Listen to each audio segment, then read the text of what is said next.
You swallow it.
billionaire gave hundreds of millions of dollars to groups behind yesterday's Day Without a Woman protest, and the same groups who marched against President Trump the day after his inauguration.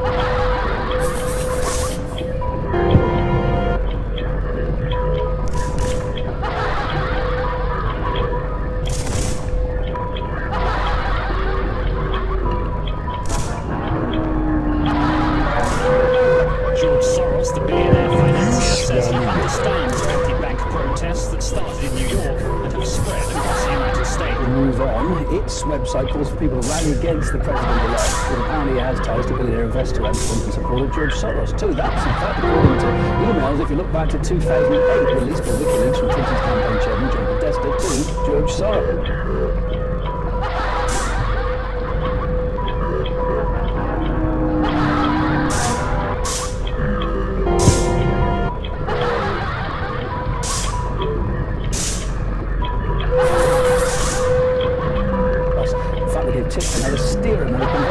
So do you still think these black bloc and Antifa protests are natural organic eruptions of outrage? Think again, it's just not really their pace.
You swindle.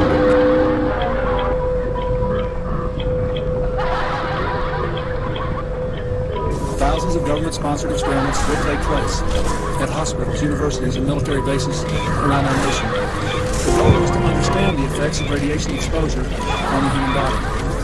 While most of the tests were ethical by any standards, some were unethical, not only by today's standards, but by the standards of the time in which they were conducted. They failed both the test of our national values and the test of humanity.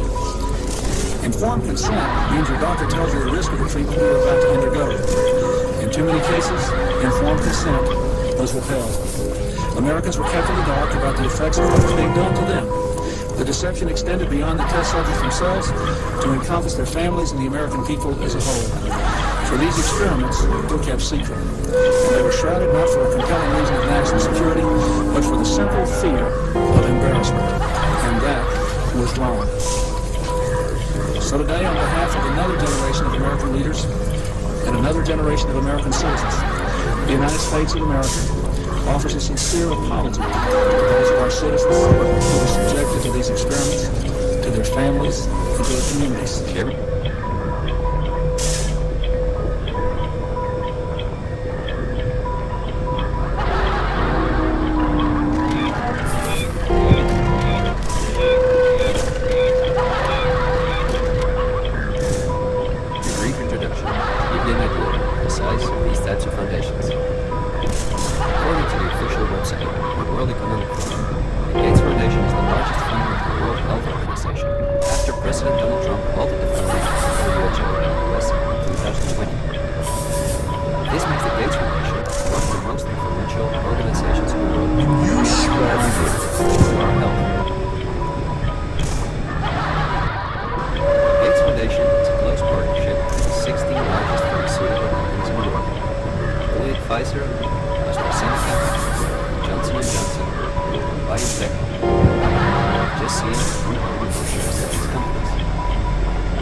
prosecuted or even if the case is investigated.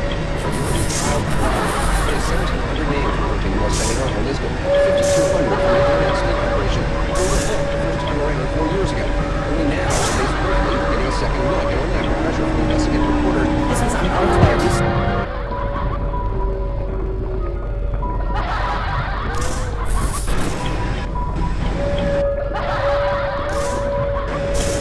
at Wellesley College. What she found is that in the 1940s, doctors in the U.S. Public Health Service, a part of the U.S. government, were interested in studying syphilis and penicillin. They had penicillin, they weren't quite sure how well it worked. It was the early days of penicillin. So they went to Guatemala, and they found some prostitutes with syphilis, and they arranged for prostitutes to have sex with prisoners in jail, and also with patients who were in the hospital, to infect those patients and then give them penicillin to see if it worked. Now sometimes the patients didn't get sick, so what they did was this is really horrible, they took their arms and their penises and would abrade them to rough them up and pour the bacteria onto the skin.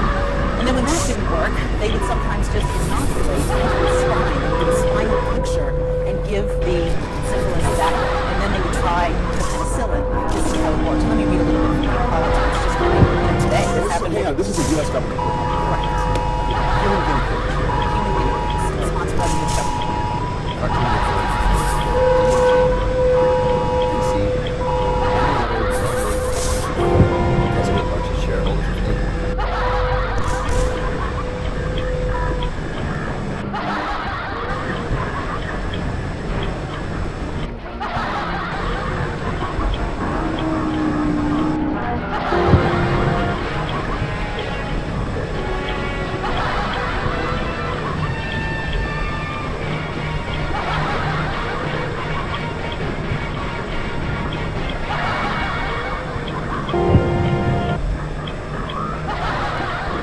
Some people have a deep, abiding respect for the natural beauty that was once this country.